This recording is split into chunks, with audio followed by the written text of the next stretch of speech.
有的人过去可能已经是把话挑明了讲，类似于说是不可能啊，或者说是我们两个之间的这个问题实在是解决不了的，所以看似还是一个桥归桥路归路的一种分开，实在是相处不下去了那我们就彼此放过，彼此成全。但是天蝎目前真的分开过后，其实天蝎会有一种释然的感觉就好像如释重负。就过去在一起的时候压力大也好，或者说是矛盾解决不了也好，我们的天蝎其实也会觉得挺emo挺压抑的，但这个时候的天蝎呢，就会觉得好像有种重获新生的感觉。那我也可以开启自己新的人生。那天蝎可能也不排斥跟对方做一个朋友或者说是有什么共同朋友，类似于说什么聚会之类的。我不排斥跟你做一个朋友，但是我现在可能也要开始我这个新的方向了，我也不太想再去走回头路吃回头草。那对方这边的话，一张星币7的逆位，其实分开或者说是天蝎这个现状是跟对方想象当中可能会不太一样。那对方他会有一种措手不及的感觉，但对方也知道，如果我跟你天蝎在一起，事实上对方某方面可能会面临一定的损失，或者说是打破他原来的一些计划规划，尤其是这种未来，或者说是跟这种现实利益有一些东西会比较相关的，所以在一起对方会觉得好像有点某方面有点吃亏好像不是很划算。但是分开过后，对方其实也会觉得好像错过了点什么，也会有种损失的感觉的，所以对方其实也不排斥我跟你天蝎继续保持联系做一个朋友也好，或者怎么样也好的。那我们天蝎对于和好，这个时候天蝎眼里可能还是以自己为主就分开过后，我可能也可以有更加多的时间精力，或者说是更加多的钱嘛花在自己身上，我要让自己变得更加的好，更加的扎实，这种自我价值提升上面要做得更加的好，那可能会有更加适合我的人出现，就哪怕短期来讲没有的话我也要以自己的现实为重所以会有一种。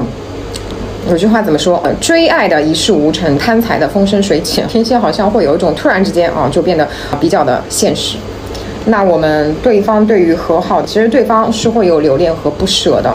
但是对方他可能无计可施，也就只能选择转身离开。但是心里其实还是会有我们的天蝎的，对方的这种离开其实是有他自己的这个无奈的。所以从目前来讲，其实谁会更加舍不得，或者说是这段感情对谁他的余味会更加的深长一点更加的久远一点，其实是在对方这边的就是这种分开过后的这种后遗症，在对方这边会更加的明显，因为对方的这种失落和惆怅和想念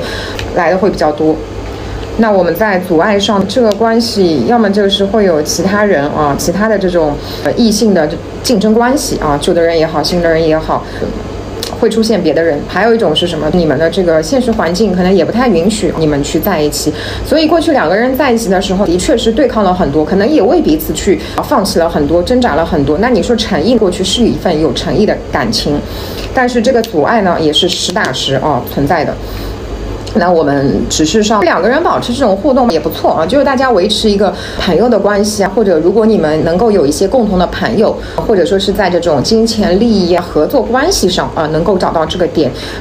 维持短期来讲吧，维持这样的一个状况，可能比你们重新去做恋人来的要更加的舒适一点。那我们天蝎不知道的是，对方近期情况不会很好可能做很多事情他容易提不起兴趣容易说是没有这种动力好像有点摆烂有点佛系有点随遇而安的感觉，就是这个力量它是发挥不出来的不管在工作上还是说生活当中。那对于跟天蝎的感情，对方可能也已经无计可施了，你在做什么觉得好像也没有用，我现在也没有这个精力。走向上其实还是一份遗憾的关系，就两个人都是一个不得不去放手，不得不去放彼此归于人海。其实两个人心里之后还是会有对对方的怀念的，对方比较明确一点，那其实天蝎这边也是会有的。不过当中有人可能会有点黑化，会觉得你对方可能不值得或者说是这种覆水难收的感情，如果再去回头捡起来，可能也已经变了它的这个味道。